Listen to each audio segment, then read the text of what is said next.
اگر آپ کو ملازمہ ہے تو اس کے علاج کے لیے اس کو استعمال کر سکتے ہیں۔ اب ملازمہ کیا ہے یہ آپ کا جاننا بہت ضروری ہے۔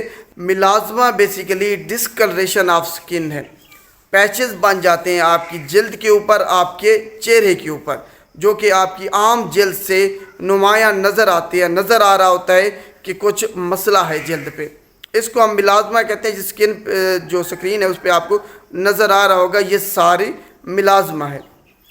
اب دیکھتے ہیں کہ ملازمہ کی وجوہات کیا ہیں۔ ملازمہ کی وجوہات میں سب سے پہلے وراثت آتی ہے کہ جینیٹیکلی آپ کی آباء و اجداد سے جو جینز آپ کو ملی ہیں، کیا آپ کے آباء و اجداد کا سن لائٹ سے ایکسپوجر زیادہ تھا، سورج میں وہ زیادہ نکلتے تھے، کام کرتے تھے، جس کی وجہ سے ان میں جو میلانن کی پروڈکشن ہے وہ زیادہ ہے۔ آج ہم فلائٹرو کریم اس کے بارے میں تفصیلاً گفتگو کریں گے۔ سب سے پہلے اس کی کمپوزیشن دیکھ لیتے ہیں۔ اس کے اندر 3 ڈرگز شامل ہیں۔ ایک ہے ہائیڈروکوئنون، جو کہ ہر 1 گرام کے اندر 4% ویٹ اوور ویٹ کے حساب سے ہے۔ دوسری ڈرگ اس کے اندر فلوسینولون ہے، جو کہ 0.01% ویٹ اوور ویٹ کے حساب سے ہے۔ تیسری ڈرگ اس کے اندر ٹریٹینائن ہے، جو کہ 0.05% ویٹ اوور ویٹ کے حساب سے ہر گرام میں شامل ہے۔ اب دیکھتے ہیں کہ اس کو کس مقصد کے لیے استعمال کیا جا سکتا ہے۔ اگر آپ کو ملازمہ ہے تو اس کے علاج کے لیے اس کو استعمال کر سکتے ہیں۔ اب ملازمہ کیا ہے یہ آپ کا جاننا بہت ضروری ہے، لیکن اس سے پہلے ہم ایک علیحدہ ہر ڈرگ کو ڈسکس کر لیتے ہیں۔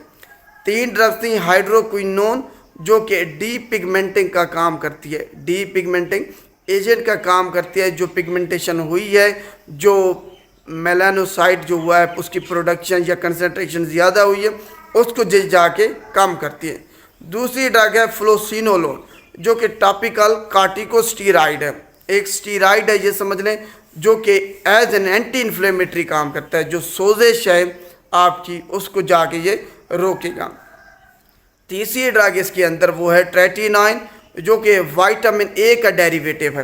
تو یہ جا کے آپ کی جو پرانی جلد ہے، متاثرہ جلد ہے، یا جو تہ ہے، یہ اس کو جا کے ریموو کر دے گی، جس کی وجہ سے نئی جلد آپ کی پھر آئے گی۔ یہ پرانی جلد جو متاثرہ جلد ہے اس کو یہ اتار دے گی۔ تو یہ ٹریٹینائن کا کام ہے۔ تو اب ملازمہ پہ آتے ہیں۔ ملازمہ بیسیکلی ڈسکلریشن آف سکن ہے، پیچز بن جاتے ہیں آپ کی جلد کے اوپر، آپ کے چہرے کے اوپر، جو کہ آپ کی عام جلد سے نمایاں نظر آتی ہے، نظر آ رہا ہوتا ہے کہ کچھ مسئلہ ہے جلد پہ، اس کو ہم ملازمہ کہتے ہیں۔ جس سکن جو سکرین ہے اس پہ آپ کو نظر آ رہا ہوگا، یہ ساری ملازمہ ہے۔ اب دیکھتے ہیں کہ ملازمہ کی وجوہات کیا ہیں۔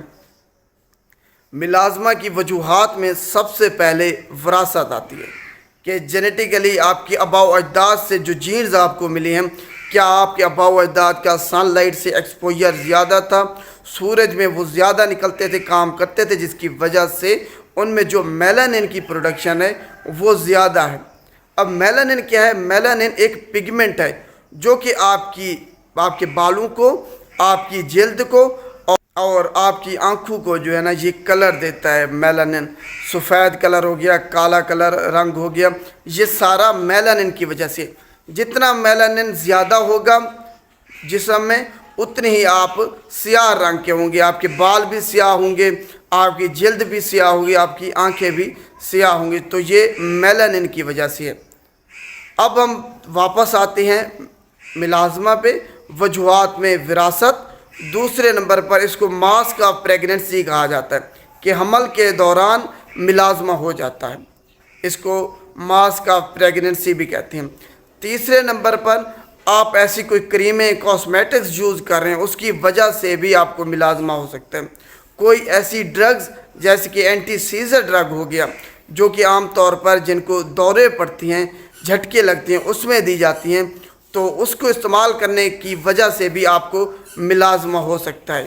الٹرا وائلٹ ریڈیشن، یا پھر اگر آپ ہارمونل تھراپی آپ کی چل رہی ہے، خاص طور پہ جو عورتیں وقفہ کرتی ہیں اور اس میں وہ سنتھیٹک ہارمونز یوز کرتی ہیں، ٹیبلٹ یوز کرتی ہیں، تو اس سے بھی ہارمونل چینجز کی وجہ سے ملازمہ ہو سکتا ہے۔ تو یہ ملازمہ کی ساری وجوہات ہیں۔ عام طور پر ملازمہ خود بخود ختم ہو جاتا ہے، کسی بھی قسم کی میڈیکیشن کی ضرورت نہیں پڑتی۔ ملازمہ عمومی طور پر اگر حمل کی وجہ سے تھا تو جیسے ہی ڈیلیوری ہوگی تو ملازمہ خود بخود جو چند ہفتوں میں ختم ہو جائے گا۔ لیکن بعض اوقات ملازمہ کی اگر کوئی اور وجوہات ہیں، پریگننسی نہیں ہے، تو ساری زندگی بھی ملازمہ رہتا ہے، تو اس کے علاج کے لیے پھر اس کریم کو استعمال کیا جا سکتا ہے۔ اب دیکھتے ہیں کہ کون لوگ اس کو استعمال نہیں کر سکتے۔ وہ لوگ جن کو الرجی یا ہائپر سینسٹیوٹی ہے، اس کے کسی انگریڈینٹ سے وہ اس کو استعمال نہیں کر سکتے۔ حاملہ خواتین اس کریم کو استعمال نہیں کر سکتی۔ دودھ پلانے والی مائیں اس کریم کو استعمال نہیں کر سکتی، ہرگز استعمال نہیں کر سکتی۔ اس کے علاوہ بچے اس کریم کو استعمال نہیں کر سکتے۔ وہ لوگ جن کی سکن پہ ایکنی ہے یا پھر کوئی انفیکشن ہے، وہ بھی اس کو استعمال نہیں کر سکتے۔ اب دیکھتے ہیں کہ اس کو لگانے کا طریقہ کیا ہے۔ اصل چیز یہی ہے کہ اس کو استعمال کیسے کرنا ہے، یہی لوگ غلطی کرتے ہیں جس کی وجہ سے ان کو فائدہ نہیں ہوتا بلکہ الٹا نقصان ہو جاتا ہے۔ ڈرگز میں نے آپ کو بتائی ہیں جو 3 اس کے اندر تھی۔ لگانے کا طریقہ یہ ہے کہ آپ نے اس کو صرف رات کو استعمال کرنا ہے اور دن میں صرف ایک بار استعمال کرنا ہے۔ رات کو سونے سے آدھا گھنٹہ پہلے آپ نے منہ کو اچھے طریقے سے صابن وغیرہ سے کسی کلینسر سے دھو لینا ہے، اس کے بعد اس کو خشک کر لینا ہے۔ خشک کرنے کے بعد آپ نے کریم کو لگانا ہے اور اس کو رب نہیں کرنا، آپ نے زیادہ اس کو جو ہے نا رب نہیں کرنا، آرام آرام سے آہستہ سے لگانا ہے۔ جہاں پہ آپ کو ملازمہ ہے، آپ کی جلد جو ہے نا وہ ڈسکلر ہے، سکن ڈسکلریشن ہے، اس پہ آپ نے اس کریم کو لگانا ہے، استعمال کرنا ہے۔ جب آپ نے اس کو لگا لیا ہے تب اس کو پھر صبح آپ نے واش کر لینا ہے، منہ دھو لینا ہے۔ اب آتا ہے اصل مرحلہ کہ اس کو آپ نے لگا تو لیا ہے، اب آپ نے سورج سے بچنا ہے۔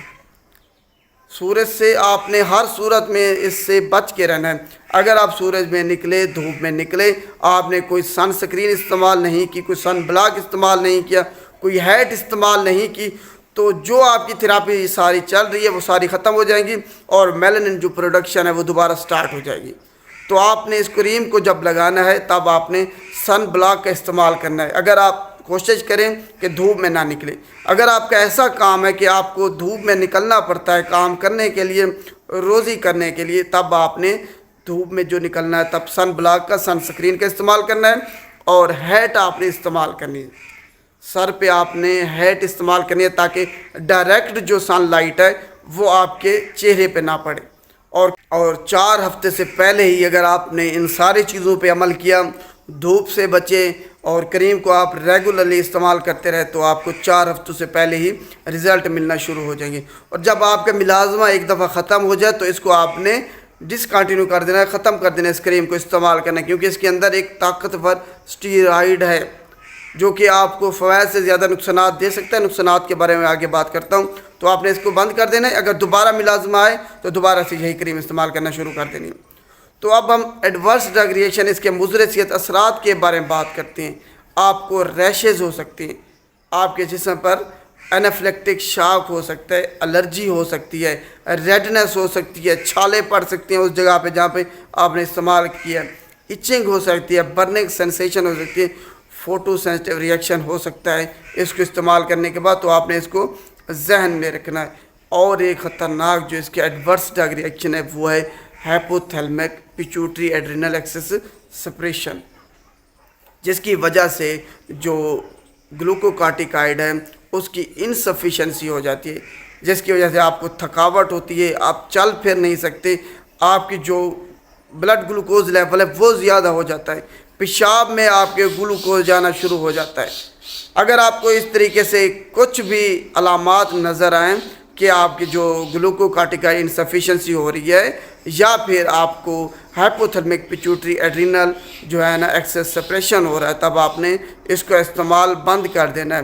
اگر آپ کو فوری طور پر ریشز جسم پہ اس کو استعمال کرنے کے بعد نظر آنا شروع ہو جائیں، الرجی ہو جائے، کوئی انافلیکٹک شاک ہو جائے، تب بھی آپ نے قریبی سرکاری ہسپتال سے لازمی رجوع کرنا ہے۔ آپ کی جان کو خطرہ ہو سکتا ہے اس کو استعمال کرنے کے بعد۔ تو یہ اس کے مضر صحت اثرات ہیں۔ امید ہے آپ کو اس کریم کے بارے میں تفصیلاً سمجھ آ گئی ہوگی کہ کس مقصد کے لیے اور خاص طور پہ اس کو استعمال کرنے کا طریقہ کیا ہے۔ شکریہ۔